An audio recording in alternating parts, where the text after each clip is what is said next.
no, so locally, like the local school districts are not back yet, but it's the last day of the fair.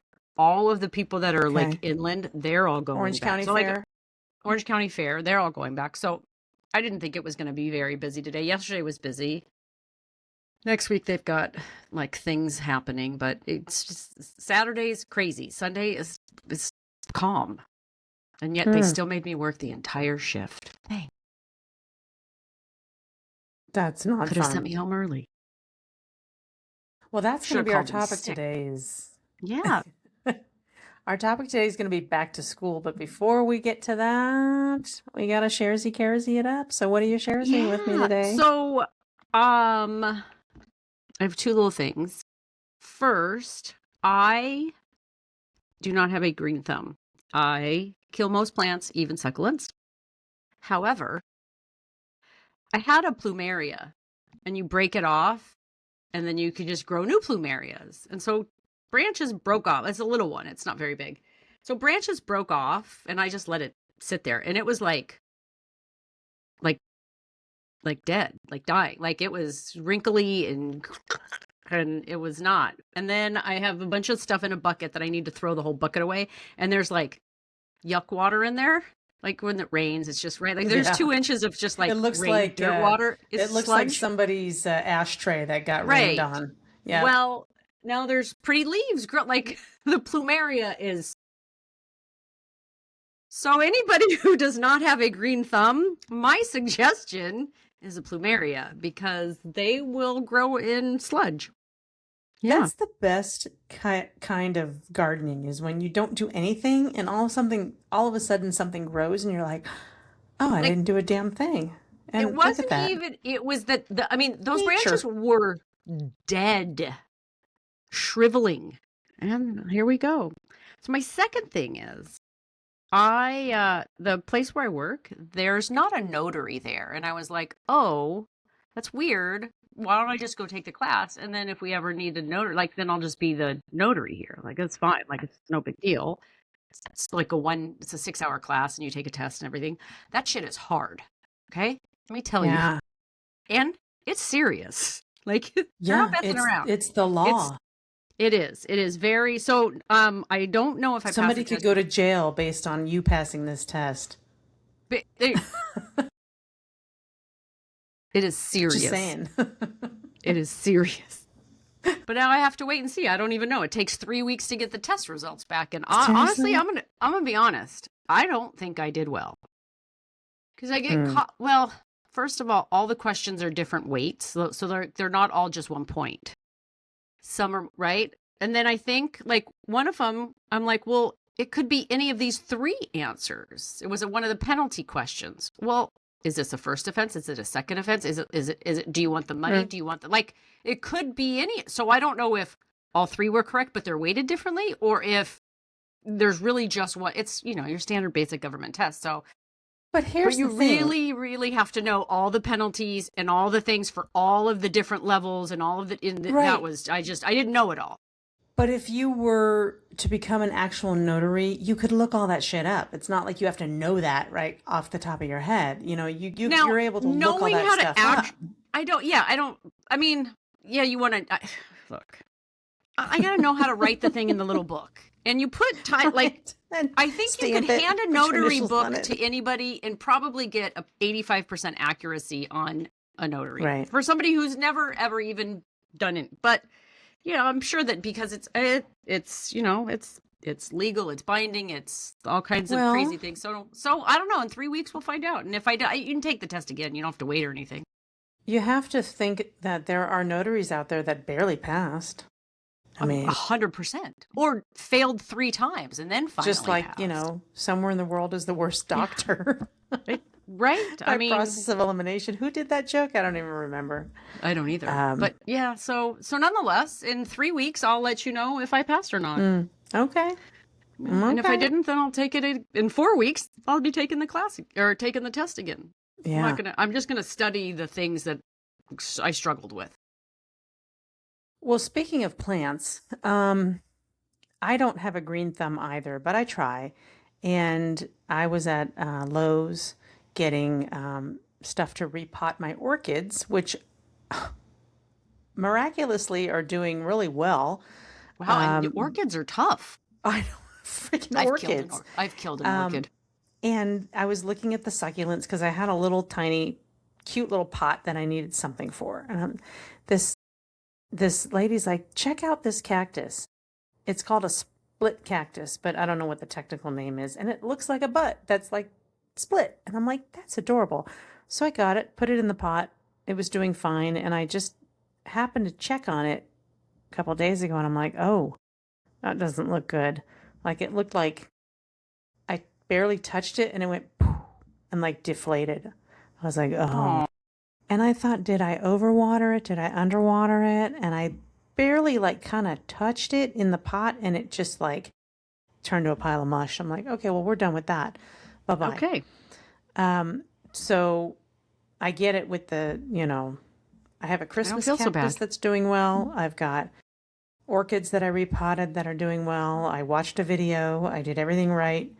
And then I have another one. I don't even know what it's called that I just repotted. Hopefully, it's going to do well. But orchids don't like a big pot. They like to be a little crowded, but the roots were like growing up out of the pot. I'm like, that's not a good sign.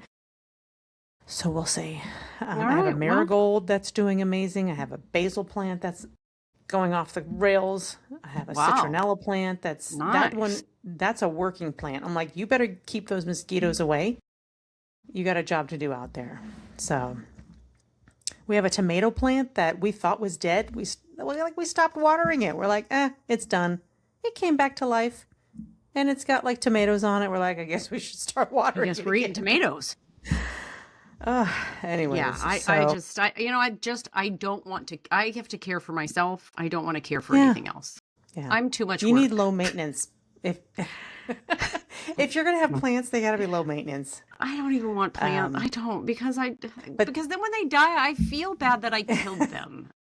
Like I feel like I hurt that, like they physically hurt, and I know that that's not real.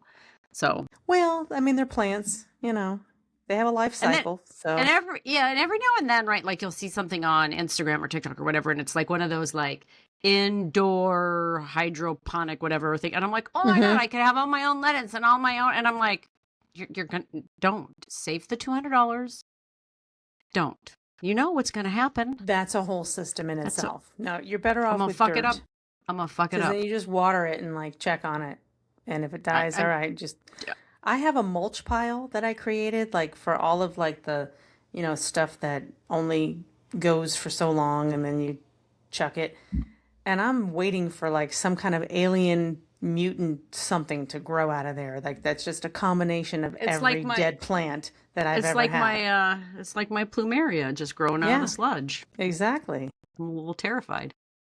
So my Karsie is, I think that after some observation, that I have determined what the male equivalent of a Moomoo is. Okay. I can't wait to hear this. A caftan, if you will, or a Moomoo.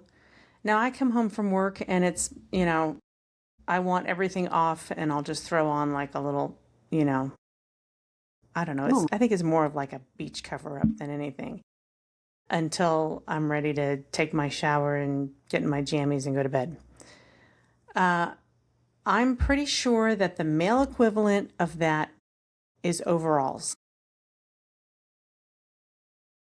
If you think about it, they just like pull those things up, throw them on their shoulders.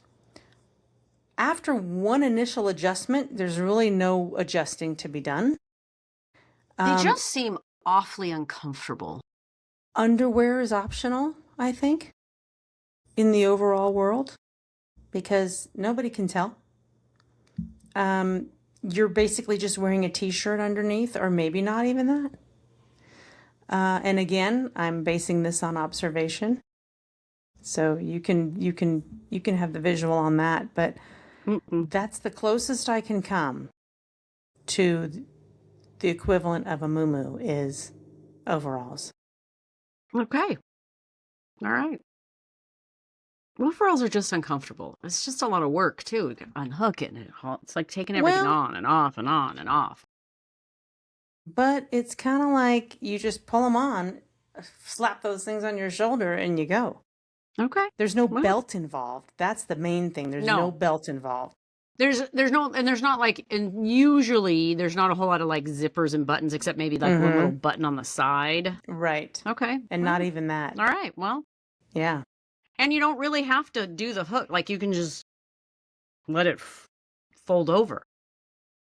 You can. Yeah. Okay. All right. Just something that I observed we'll declare recently. it. We'll declare that's what it is. We can declare it. Okay. We can declare it. Okay. All right. So as I mentioned, our topic today is going to be back to school, since it's halfway through August and school's back in session. For some, our local school districts all start, I think like one goes back this week, and then 2 go back next week, and then 3 go back, and then everybody's back by before Labor Day. Right, like the 2nd. Most schools that usually start the Wednesday after Labor Day are starting the Wednesday before Labor Day, because Labor Day is so late this year, is my guess. Well, and I remember that Labor Day weekend used to be the last hurrah. It was always the last hurrah. The last, long weekend before you went back to school. It was like, okay, one last beach day, one last whatever. Big barbecue, water balloon fight. Yeah. Yep. And it was always hot as balls the week we started school. Always. Oh, always. September in California, that's when you come to go to the beach, not during June or May or June or July. You're still dealing with fog. Yeah, I would say like June, July, August, and then July, August, September. It's moved now to like August, September, October, where I think, I don't know, I worked with some lady who was like a mathematician, and she's like, there is a theorem that they solved that if we don't add an extra day to the calendar, something or an hour, well, I don't know, like another leap year or something, it's just going to keep rotating, and eventually we're going to have summer in November, December, January. But I mean, it kind of seems like that's where we're going. It's hard to tell here because the temperature is always just between 40 and 70, 90% of the time. It doesn't really much change. So it's tough for me to say. I can say it is definitely hotter in August, September, and October. That is for shizzle. Yeah. And, being Catholic school students, we didn't really do back to school shopping. It was always shoes. Anyway. Shoes. Always a new pair of shoes. We used to go to Paul's Fine Footwear. Paul Trainey. Hey, he's long passed away, but Paul Trainey always used to hook us up. And when I was real little, you couldn't wear tennis shoes to school. You had to wear like tennis shoes were for PE. Tennis shoes were for PE. You had to wear like you had like sandal shoes or like loafers. Yeah, something awful and uncomfortable. Almost like a dress shoe. Almost, yeah. Or like penny loafers or something ridiculous. Yeah, and then finally they let us wear tennis shoes, which was nice. And that's when I got my red Vans. When Vans came into the picture. Yeah. God. Well, and I know at our school, the shoes had to be blue and white. You couldn't wear colored shoes because the uniforms were like blue, white, and gray. The shoes had to be blue or white. I think we had to have navy, white, or black or something. Or like you could, there was not a lot of choices. I don't remember. Yeah, we were red, white, and blue plaid. Okay, so we wore jumpers all the way through to 8th grade. And then the year after. Jumpers to 4th grade, I think. And then 5, 6, 7, 8, or maybe it was 5th grade. 4th or 5th grade, it was jumpers. And then it was blouse and skirt. Yep. So they changed that the year after, dare I say, we graduated from the 8th grade. Rude. Then they changed it to 6th, 7th, and 8th wore blouses and skirts. And then 1st through 5th wore jumpers. But those jumpers, man, they were hot. They were polyester. Ugly, they were uncomfortable. Yeah. And you had to wear the shirt on underneath it, the blouse, the button-up blouse. Like, it was awful. Yeah. Terrible. Yeah. Ugh. It was horrible. I think at Holy Trinity, they've made changes, and I think that there's like a plethora of options. Mm-hmm. Like you can wear slacks or shorts, or like there's all these different things you can wear instead of just the one thing. And I think it's just like navy and khaki. So it's still a uniform, but it's a little bit more flexible and not as hideous. And I think so. And it was always part of the back to school thing was always you had to go buy your uniform if you needed new uniforms. And there was only one day and you could go and then they'd order them and send them. And if you missed it or something happened, then you didn't have a uniform. And now I, in high school, burnt my skirt and had to wait to order one. And my mom hemmed it and it was extremely short because I took the iron and was trying to iron it and I burned a hole in it. Well, I got hand-me-down uniforms because, there were girls that were in classes older than us, and I ended up with their uniforms. So I had hand-me-down uniforms. And then when we got to high school was a little bit different. It was the skirt. Just the skirt. You could, yes, anything with a collar and buttons. Anything with a collar and, a sleeve. So yeah, high school got a little more lax. You could a little bit more creativity allowable. Right. Not much, but a little bit. And I think the boys could wear, it had to be, you couldn't wear jeans. It had to be pants, khaki, corduroy or khaki, some kind of pant, and a shirt with a collar. Yeah, tucked in, not denim. Yep, yes, the tucked in. I remember in high school, this is when I first discovered and was introduced to what a dickie was, because you had to have a collared shirt, and when it was cold in the winter, you would want to wear just a turtleneck and a sweatshirt. You didn't need the collared shirt, but you'd get busted if you didn't. So we got dickies and we would wear dickies in it because it just gets all bunched up. Yeah, there's too many layers. We're not revealing anything with a turtleneck and a sweatshirt. So let's relax here, people, and let's let that it was slide. Too loungy. We looked too stupid. 270s. Oh God. High school. That was awful. Now I will remember our senior year. I don't know how many people did it, but we got about 5 or 6 into it, and then they got mad and they wouldn't let us because you had your senior portraits. Your school ID could be a like throwaway picture.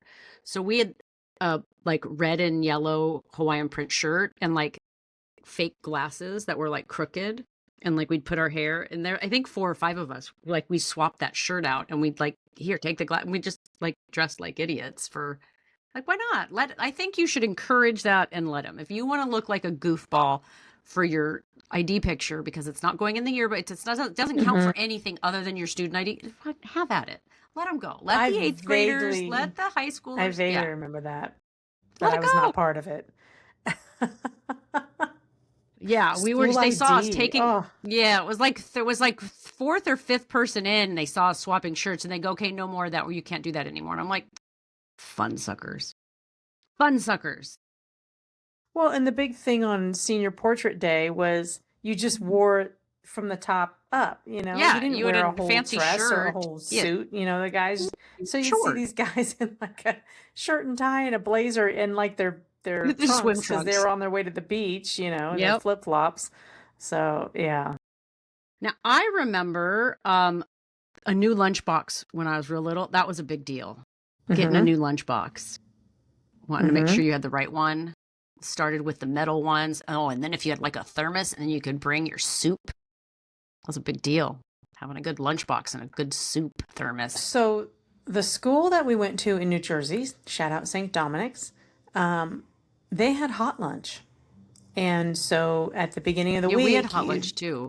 You'd, choose your menu for the week, and then, you'd go to whichever section based on what you ordered. And then if you brought your lunch, that was fine, but you had to sit in the lunchbox section.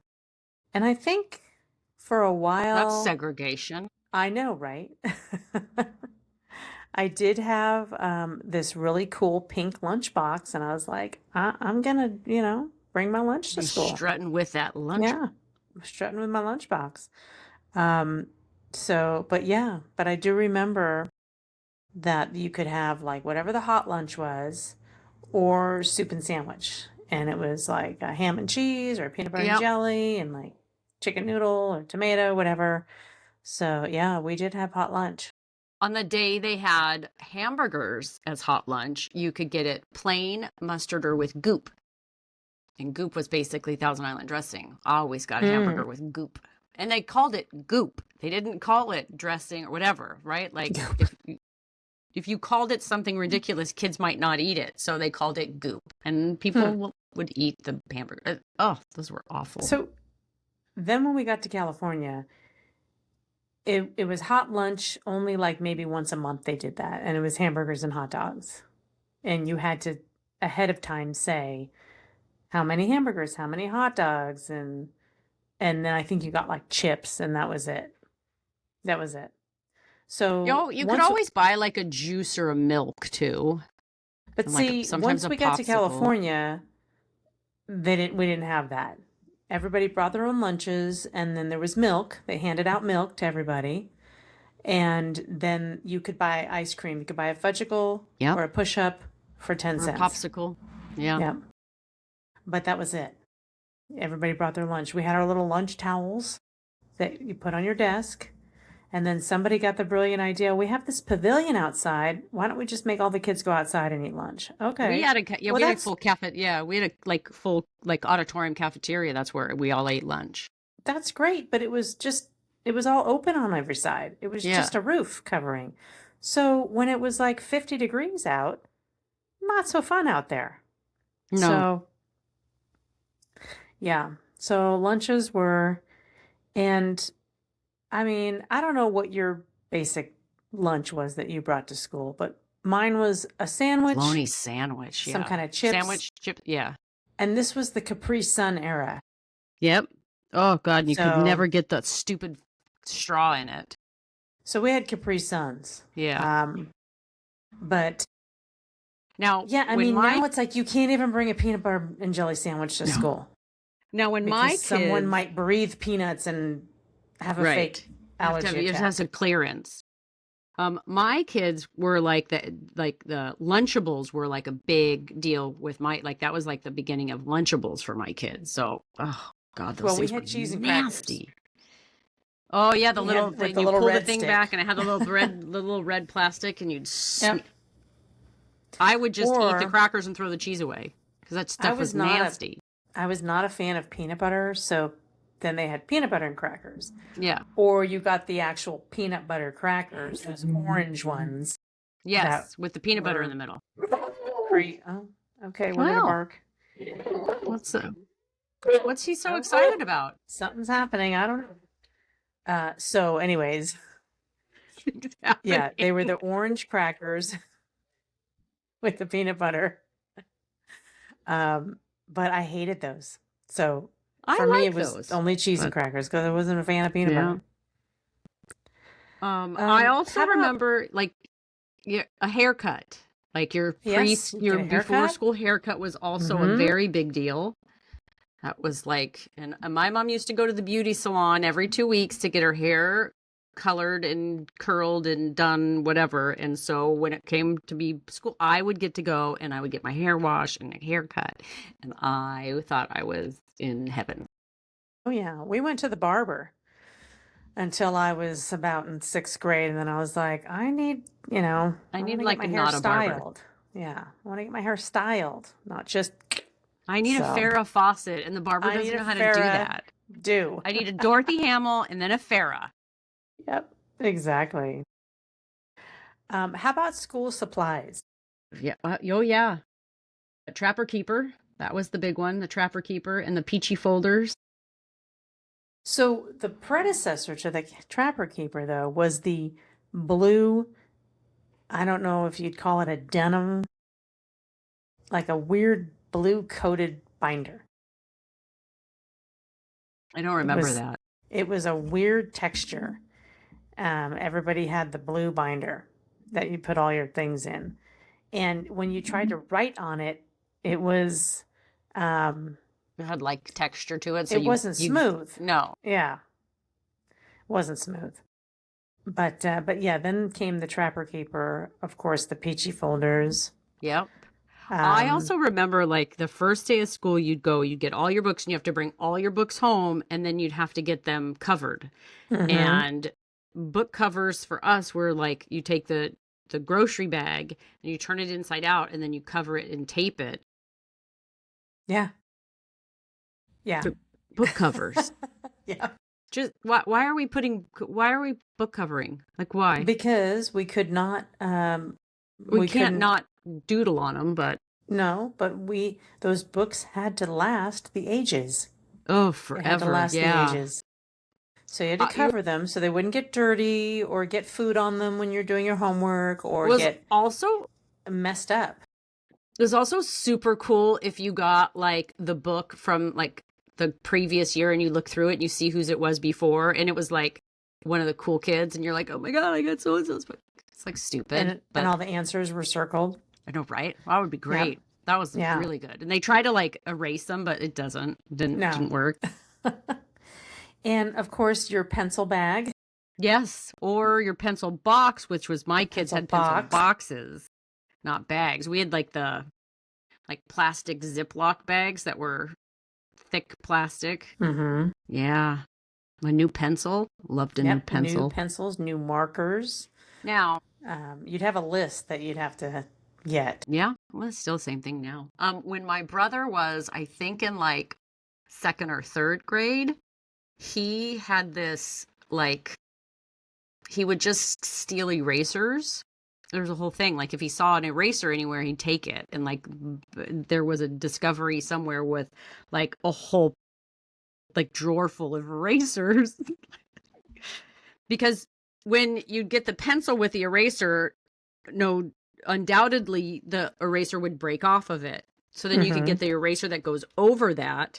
Because you'd never use the pencil all the way down. The eraser would always go. And then you also had like a eraser that was like this big. And then we always would like dig into it and like draw and color on it. And you scratch out like the eraser part and it would be indented. But yeah, so there was some sort of huge collection of erasers that was discovered that I guess my mother determined that my klepto brother was stealing erasers. It was a thing, I guess. And I remember way back those weird pencils that they were like a plastic tube, and they had like it was like a little the things that you shoved in the back. And it would pop another pencil point out the tip, and then you just kept doing that until you used them all up. And then there were the like rectangular shaped pencils, which you couldn't sharpen. You had to use like a knife. Well, then I remember somebody brought in, and of course then everybody had to have one, was those weird, it was like a triangular shaped gummy thing that you put on the pencil to make you write correctly. That you'd hold the pencil so correctly. Yes. Yeah. And then it would soften this little part of it right here. So when you were pushing on it. Right. But yeah, I forgot about those things. Oh, that was a huge thing. It was a big deal. Huge thing. Yep. That was a big deal. That was a big deal. I mean, I think when my kids were little, they had little squishy like characters that you could put on your pencils. That was a big deal. The pencil toppers. Yeah. Now I remember those little pencil guards. Oh my God. I'm having flashbacks. And the funny like little eraser guys that you could put on there. Yeah. Yeah. Oh, yeah. And it's funny because when I was at the supermarket the other day and the whole back to school aisle with all the school supplies, I was like, oh, wait a minute. I don't need to buy any of that stuff. But it's like you just get kind of excited, like, oh, new school supplies and, new pack of crayons. Oh, God, the smell of a new pack of crayons. Just everything all fresh and new and not all used up and nasty. And 5 minutes into it, destroyed. A new pack of construction paper. Mm-hmm. Yep. Do they even use that anymore? I don't, there's probably some, I think they usually do like big rolls of construction paper. And then if you just need, like, I don't, Like the I'm trying to think. different colored sheets Yeah, in the you big get pack. you're just, yeah, I'm sure there's probably some fashion of that of sorts, but I Mm. don't know what there's not as, I don't think as many opportunities to use that stuff as much anymore. They kind of, I think we A did a nice lot of fresh that. bottle of Elmer's. Yeah. I remember when I was in kindergarten, we were finger painting, and then I went like this, and it was orange finger paint, and I had orange finger paint in my hair. I still remember the smell of that, the paint Yep. that Yep. like poster paint. It was Mm-hmm. water soluble, it washed right out, but like the smell, it's like a chalky smell. Yep. Yeah, I I still Those were remember some it. good times. Some good Also times. remember, yeah, it was a big deal, even like for us and my kids, like who was your teacher? There was a whole like, so I think we got them in the mail. Like they'd mail you like who your teacher was and what your classroom was, like where you were going, like a couple weeks before school. When my kids were little, on Labor Day at 4 o'clock, somebody would post all of the kids' names and who your homeroom teacher was. And so everybody would be running over and looking for their name on the big thing. They still do that. It's still posted up. They still do that. That's kind of a big fun thing. You get 400 kids running around screaming about who their teacher was. And then when you got the teacher you didn't like, oh, it was awful. And then you start crying. I wanted to be in that class. So and so, she's not in my class. Yeah, that still happens. That still happens. That's true. I remember in high school, that was a big deal because everybody had to take biology. Well, which biology teacher are you going to get? Everybody had to take a language. Which Spanish teacher you're going to get? You know, it's like you didn't have a choice. They just stuck you in whoever. Knowing what I know now, there were some, they put the they put the athletes in the easier classes. Yeah. I think if you were liked, you got the easier class. If you were not liked, you could get a teacher that was not so good or nice. It was harder. You move that stuff around. Yeah. Now, did you ever have to take the big yellow school bus? No. So I lived for elementary school. We lived 1 block away, and then we moved to the other side of town, but then we carpooled. There were like 4 or 5 different families, and everybody took a day. So we never there was no bus. Right. There was no bus. And then in high school, if you needed to take the bus, you had to take the like Torrance Transit. And I did. You took the bus, I think the public bus. I think twice I took the bus for like summer school or something because my sister couldn't pick me up, but you'd always just, because there were so few Catholic schools around, there's no doubtedly people in your neighborhood that all went, and so you just all rallied together and you had a schedule. And that's what happened when we moved to California. Yeah. But in New Jersey, from 1st through 3rd grade, I took the big yellow school bus. And because I guess the school was big enough that they were able to bus people from, the area. And we had a bus driver named Benny. And Benny was, cool with the kids, and all the kids liked him. He was funny. He told jokes. He was like Otto. He had his name like painted on the bumper of his bus. Nice. And, Benny was a cool cat. However, Benny did have his limits. And those limits were tested one day. Don't mess around. When somebody, and to this day, I don't even remember who it was. It must have been one of the older kids. They decided to put ketchup packets from the cafeteria under Benny's wheels. And it made a mess. It makes such a mess up all over his. And it gets sticky and it's awful. Benny was pissed, and we were not going anywhere until somebody came forward and said they did it and cleaned it off the bus. And it was as we were leaving at the end of the day. And so, bus wasn't moving, and all the nuns were standing there like, okay, who did this, who did this. And I think finally somebody or whoever the individuals responsible came forward, and we all got home that day. But Benny was not happy. I think it was dead silence in that bus the whole way home that day. Bad, man. Because it was like, Benny was so cool. Why would you do that to poor Benny, Right. You betrayed his trust. You betrayed his trust. Exactly. His trust. Exactly. Now, schools here, there is a bus, and it's like there's a handful of different spots. So you would walk to whatever your bus stop is. And so like my daughter took the bus to middle school. Sometimes if she needed to take the bus, she take the bus. If she could get a ride home, she didn't take the bus. Like, I don't know how they kept track of who was taking the bus and who wasn't taking the bus. There was a system, I'm sure. There is still the public schools still have busing options now, and it's mostly like, okay, the bus is just too far to walk, or you have to cross a major street, so they pick everybody up at a corner and then they drive the rest of the way. It's usually not that far. The bus stops are usually within a mile or two of the school. And they now have bus monitors. That's a job. So it's somebody they hire to sit on the bus to make sure the kids don't misbehave. And there is a nationwide bus driver shortage. So that does affect school bus drivers as well as just regular transit. But if somebody's looking for a good retirement gig, it pays really well. But you do have to... I did see that the school district building that's a couple blocks from my house, they got a big banner advertising, we need drivers.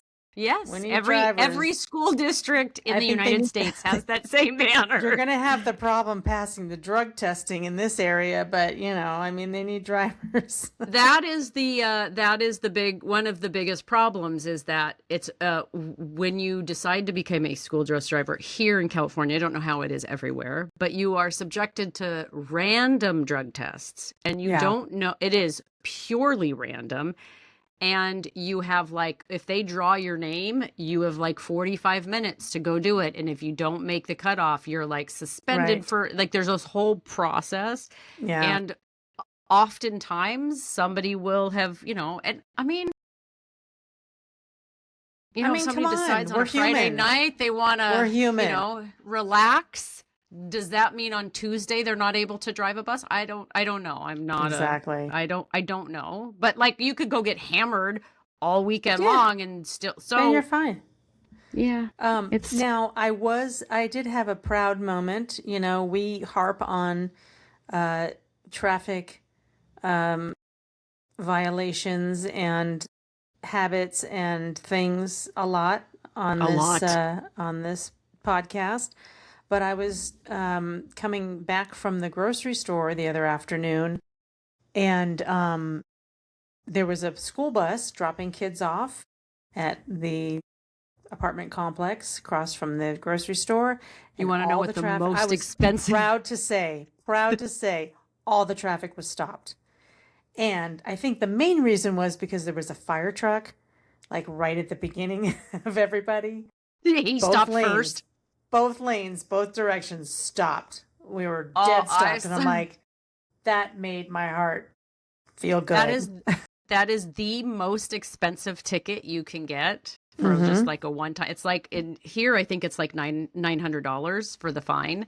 Right. And I don't know if you can go to traffic school or not for it. I've never done it. But you could, if you are ever near a bus that flips that sign out, you can see on the person's face I just missed it. Yep. Learn where the bus stops You're are stuck. and take a different route. It's like train tracks. You're going to get stuck at those tracks at some point. Getting off the freeway at Inglewood Avenue. You're going to get stuck there at some point. But I mean, unless it's your neighborhood and it's a cul-de-sac, there's other way. You just, learn the bus schedule and just avoid that stop. But when you gotta, Yep.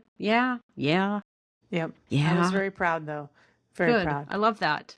Of all of the civilians. It's scary because people are just not paying attention, and the kids work, sometimes they just go running off. And we've been listening on the radio at work. They've been, making announcements. Yes. Every every couple of times a day, like school's back in session, just make sure you're watching out for kids crossing the street, stop for crossing guards, stop for buses, just make sure you're paying attention. And I was like, okay. Yeah. People are, watching. That's good. Good to know. Yeah. We definitely need to make sure we're doing that, because poor little kids trying to walk across the street getting smacked is not fun. Yeah. Now, I will say one of the big things that we usually did, it was a big deal, was always first day of school, we'd get a donut. So we'd get up and we'd go to the little local donut store, and not me, my kid. I never got that. Right. My kids got Oh, you that. did this for your kids. Okay. Yes. And like there's, our backyard was to the elementary school, and there's there were kids everywhere. So you'd usually be like, oh, hey, we'd all go. So there'd be like, 2 or 3 families that would all go get their donut. Right. We'd have our donuts, and then they'd all walk to school together, and they'd always take a group, a nice picture, and everybody had their back to school pictures together. Mm-hmm. And now I see a lot of people do they'll have like a chalkboard with your name, your age, and like what do you want to do? Whatever it was, some stat that you hold up, and so you can see the same thing each day for the year. I read somewhere that, and I never saw this, but you get a like an extra large shirt that says future graduate, and you wear that on the first day of school each year, so you can see how you grow into it. I'm like, that's kind of cute. We would take a picture, like all of us. Everybody always, that we all waited for the bus at the same stop, like all the kids on our block that went to the same school. We'd take a group picture. Yeah. But then that's kind of where it ended. Once we got to California, it was like we didn't do any of that. We did first day. I always had to have first day pictures. I even made my kids send me a first day picture when they were in college. I'm like, just send it to me. Just take a selfie, send it. It's just for me. I'm not gonna. It's for me. It's gonna go. It's gonna go in the folder on my drive that I'm never gonna look at. So, but just do it. But moms like that kind of thing. We did always have a room mother. Do they still have room mothers? Not in the same sense that we had them. So now, in order to volunteer at a school, you have to be TB tested, and you have to be fingerprinted and background checked and all these things. And you can come and help, but they don't really. It's limited. Room mothers, basically, from what I remember, the room mother would bring like cupcakes on a holiday, or you were going off on a long weekend, and they'd bring like something. They'd help out if there was if it was a field trip or special day or something like that. That's what I remember the room mothers would do, but that was it. That was it. Yeah, and I don't think.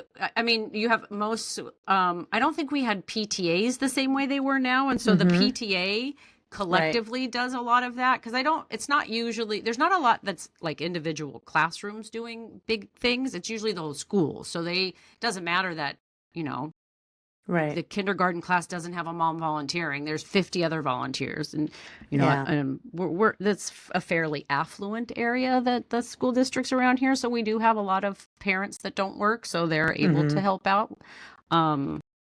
We had Zach's 3rd grade teacher. Was she 3rd or first? No, 1st grade? 2nd? I don't know. 1st, 2nd, or 3rd. It was her very first year teaching, and her dad was also a teacher. So he just volunteered and was in the classroom with her all the time, helping do science and doing some other things. And that was just helping her get through the first year. And he was super cool and had a good time and really enjoyed it. And I'm like a teacher's aid kind of. Yeah. A free teacher's aid for somebody who's been teaching, just, That's cool. Yeah. Yeah. All right. What else you got? Now I will say, anytime this subject comes up or this time of year comes up, I had a college professor once. I don't remember if we were writing a paper or have to giving a speech or something stupid. But the question was, what signifies to you what a new year is? Is it your birthday? Is it New Year's Eve? Is it because it's different for people, I think. It's for everybody. For me, it's always the first day of school is the significance of a new year. That's what I feel like is the new year. Still to this day? Still to this day, right? Labor Day, the first, because then it goes straight into football and then hockey, and hockey season's always a new year. It's not January. Yeah. January's not a new year. January's the middle of the season. Right. So that's why. So it's not calendar year. So it's a not seasonal calendar, thing. Yes. Yeah. For me, it's always like the fall. That significance a new year. So it's the back to school, the Labor Day, the summer being over, football, hockey, like that start of that. That to me signifies the new year. So here we are about to start the new year. For me, it would be January 1st, because being in the hospitality industry, once you get through Christmas and New Year's, then it's like, okay, we're starting over. We're starting over. Yeah. So, yeah, I would say that, traditional calendar New Year's is the start of the new year. Yeah. That's fair enough. I can see how, but I mean, back in my school going days, sure, I could see how the start of a new school year is the start of a new year, because that's what you did. You went to school. It's a new year. New teacher, new year. New this, new teacher. Shoes, new. Yeah. You got new stuff. Well, I took a little spin down the internets, and I found a BuzzFeed article that was kind of interesting. And it's unfathomable. Easy for you to say. Unfathomable school experiences that were super common in the past, but wouldn't be accepted today, according to older adults. Oh, there's going to be so many. These are good. Now, after reading these, I kind of came to the conclusion that not only are these from different areas of the country, per se, but also different eras of, we're going back to like our parents. Okay. The boomers. So some of these are going to be like, that would never happen even when we were in school. But so my husband is left-handed, and I did ask him, I said, were you forced to write with your right hand in school? And he said, no, I wasn't. But I know that generations before us were. If you were a lefty, they would force you to write right-handed in school. Yeah, my ex-mother-in-law was forced to try and write right-handed, and she never could. Yeah, I had a friend, I remember in 1st through 3rd grade, who broke her arm. She was right-handed and she broke her arm, and she had to learn how to write left-handed, and I don't think she ever went back. I think she stayed as a lefty. So that was something, like they would tie your hand behind your back and force you to write with your right hand. That's how crazy it was. I mean, you can't even touch a kid now today, much less tie their hands behind their back. Somebody else said in high school in the 1980s, I went on a school trip to Germany. Who's going to overseas in high school in the 80s? Well, one of our local high schools is coming back from their annual trip to Hawaii to play football. Okay, well, I can understand that if it's sports related. But they were allowed to drink alcohol and smoke cigarettes. They were all 14 to 17 years old at the time. Now, okay, Europe, different things with the ages, but yeah. Now, let me tell you. Tell me. In 7th or 8th grade, Mrs. You were Bertrand. smoking. Yes, but also, sorry, Mom, but also Mrs. Bertrand. We, in the Catholic school, they would do a Seder meal. We would learn about Seder, and we would so there would be like a cracker and something, and horseradish, and should be grape juice. Mm-hmm. But no, they actually poured, it was just a little, everybody just got a little. And you sent the 8th grade boys to go set this up. And they were like drinking. The like, wine was gone gulping. Before it even got there. It's the same kids that Mrs. Bertrand. It's the same kids that were also like altar boys who would also gulp and drink the wine when they had to like take it away and do whatever. They would be in there just drink. Yes. So that was definitely Yeah. Yep. That I don't think that became a regular practice. I think we did that once and then not so much. We went back to the grape juice. Yeah, I remember Um, that. Here's a good one. My uncle used to be on the school rifle team in the 1970s. There was a shooting range inside the school, right next to the locker rooms. Okay. Yeah, that could happen today. That sounds like some Texas stuff. Like Yeah, that could totally. I see exactly. that could happen. Like not in California, but No, in other places, maybe Virginia for sure. maybe. Virginia's got Yep. to have one. Yep. Yeah.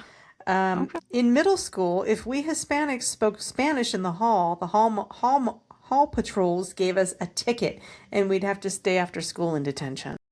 Oh yeah, that you couldn't do that now. Yeah. Girls had to wear That's dresses or discriminatory. skirts to school Yeah. until the 1970s. Yeah. Yeah. Yeah. I mean, we had to wear skirts. We wore beyond. Yeah, we were Yeah. our whole. Yeah, we did they start Was there a uniform pants? pant? I was I just think there think like was by the one time in we got to like maybe 11th or 12th, juniors or seniors, they started to allow for a pant or like a skirt, kind of. I think there was recall, one, but nobody ever did wore it. them. Nobody wore them. Nobody. And then they introduced that light blue instead of the navy. Yeah, I had the And, light like, blue. Yeah, and then that didn't kind That of was kept. well. You were only It was a different supposed to wear material, too. those for certain times of the year, and we just wore them year round. They didn't care. Here's another one along the lines of, "Are we in Texas?" We were allowed to bring guns to school as long as they stayed in your vehicle or you had a note from a teacher allowing it in the building. It was common amongst the kids who hunted after school. Yeah, sure. I mean, Where do you think we are? Not, not in the. Yeah, that. Yeah. I mean, it's a different time. Anyone could walk into the school, claim to be your parent, relative, or Yeah. someone you knew, and leave with And you, take you. no questions asked. None. Yeah. I'm anti psycho. I'm here to pick Yeah. up Susie. Her mom told me to come get her. She's Yeah. drunk. You know? And they just hand you over. They hand you over. Here you go. Now, I Yes. would walk by myself. So, like, in the middle of the day, like, if I just decided to walk off and leave, like, I don't think anyone would even know. I'd just go home. During lunchtime, it was an open campus. Yeah. Open campuses. Yeah. They don't do that anymore. Teachers were allowed to discipline students by paddling them. I had a nun and did get my knuckles with the ruler and did witness the nun smash somebody's face into the. So yes, that's real. Yeah. Yeah. Not so much anymore. And grabbing the ear. Oh, they grab the ear. I remember many occasions when teachers singled out students and mocked or insulted them in front of the entire class. Oh, yeah. Yeah. Yeah. Yeah. Yep. I think we had a teacher call the kid the R word, like, what are you, R? And that. Retarded. Retarded. Yeah. We had the same teacher. Yeah. That was Miss Pecoraro. She was not afraid. Mrs. Pecoraro. She was like 900 when she taught fourth grade to us, but she was mean. Oof. Now, this I think was more public school. I don't think this would happen in private school. An outdoor smoking area for high school students. I don't think smoking was allowed on our campus. So you had to sneak it in your car. Yeah, or but I bet off campus or under the bleachers or in the faculty room. Maybe in like the 40s or the 50s, they may have had it. Mm-hmm. They might have. Yeah. I could see they that. Might have. Yeah. Here's a good one. My Catholic high school had a sophomore welcome week where small groups of incoming sophomores were auctioned off to seniors to be their slaves for a week. Yes, my school had a slave auction every year. Yeah. All the money raised went back to the school. I mean, I remember something vaguely like that. Yeah. It was a lot of big brother, little sister kind of Right. whatever. And it was a senior and a freshman and they'd pair you up and they're Right. supposed to like help you. But if you didn't know the person, then it was like Right. weird. And then all the good people got like you cherry picked them all. And then you got people that were excluded and the football players did it with the other football players. And there was Right. a lot of hazing and bullying. And there was. It's great. During the late 1980s, if I missed the bus home, I'd ask teachers for a ride home, and a few of them did drive me at various times. It was just my teacher and I in their personal vehicle. Mm-hmm. Can't do that now. No. Not even if it's an emergency. No, Pam Smart, you can't do that. No. Order them an Uber and pay for it. No, we're not doing that. Never be alone with a student anymore. You cannot. So that was those were pretty funny. But I do remember, I think I was still in like second or third grade, and the nuns had to give me a ride home one day because I think I missed the bus or something happened, and but they were nuns. I mean, you know, they still wouldn't be able to do it today. I know. That is for sure. Yeah. This is true.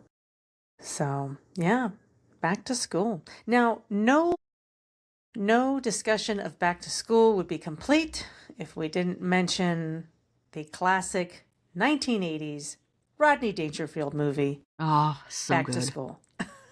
So good. Starring Rodney Dangerfield. So good. Oh, and so with funny. a classic performance by Oingo Boingo. Yes, live at his party. Sam Kinison was in it. Yep. And we can't forget who played pretty much the same character he played in Karate Kid, but Billy Zabka of Cobra Kai fame to the younger generations. Did he die? No, he's still alive. He's doing Cobra Kai. He played, the dick frenemy of Rodney Dangerfield's son in the movie. So I just remember the triple Lindy dive. Yes, the triple the Lindy diving competition. Yep. And the out of control. But he was the same character he was in Caddyshack. He's the same character he is in every movie. Yeah, just a school setting. So yeah, it was dorky. It was funny. It was fun. It's a good one. It's a good one. Yeah. That's all I got for back to school. You got anything else for us? No, I think we covered it all. Yeah, drive safe. School's back in session for the most part, and I have no desire to do any further education. I'm pretty much done. Yeah. I learn stuff every day. Just if I'm scrolling. gonna do something, I'm gonna do something like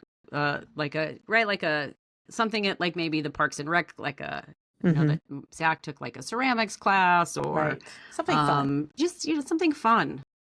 More like a hobby than a class. Yeah. Yes, something low commitment and fun, where you only have to go to 4 or 5, cost you like $100. There's something you want to do. But like we've talked about before, it is important to just complete it. Yeah, just get it done. Finish it. Yeah. Don't put it off. Just finish it, because it tells a future employer you finished something. You did it. You finished something. You did it. You did it. You did it. You finished. All right. What you talking about, Willis?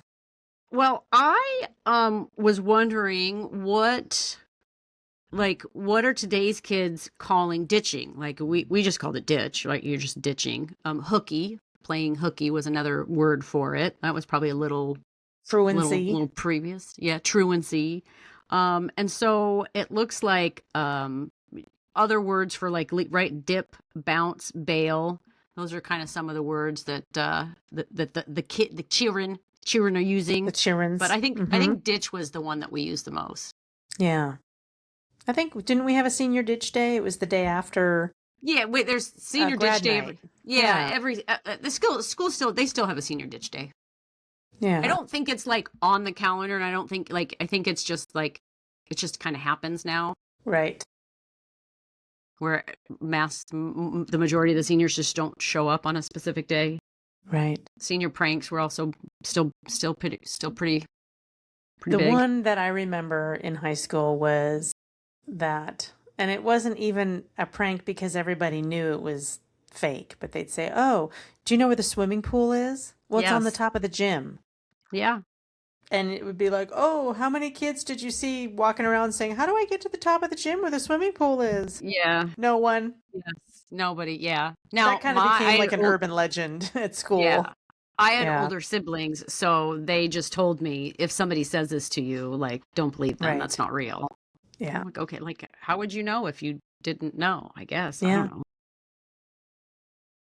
Well, what you're talking about, Willis, has kind of nothing to do with school, but I came across something called the burnt toast theory.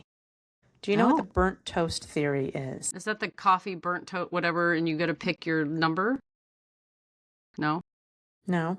Okay. I don't know what the burnt toast theory is. So the burnt toast theory is a theory that, let's say you burnt your toast in the morning and you had to take the extra time to make new toast, and that delayed you getting on the road to go to work and spared you from some horrible accident that you could possibly have been part of had you not burnt your toast. So it's kind of like one of those, the universe is watching out for you type of things, where things happen to you for a reason, like my car wouldn't start. Okay, well, that kept like me from those people getting in a huge accident. That called in sick on 9/11. Exactly. Or didn't go, people that were delayed for some reason. Or missed a flight. Exactly. Exactly. So I never knew that that's what that was called. The burnt toast theory. Well, there you go. Okay. There we go. You know. Yep. No, there's a image that was kind of hitting the various different social medias, and it had different color coffee and then toast, and what was the third one? And they were numbered A, B, C, D, E, F, G, whatever. And then went like black coffee all the way down to super, super cream heavy coffee. So different colors. And then the toast was like white all the way to like burnt. And then what was the other thing? I forget what the third one was. But then it was like, what are you? Are you an ACC or a B? What's your number? I'm like, that's probably a good thing that you could use for dating compatibility, because if you're drinking pure, like, off white coffee, I'm probably not going to be real. Like, that's just weird to me. I'm going to have some judgment about you.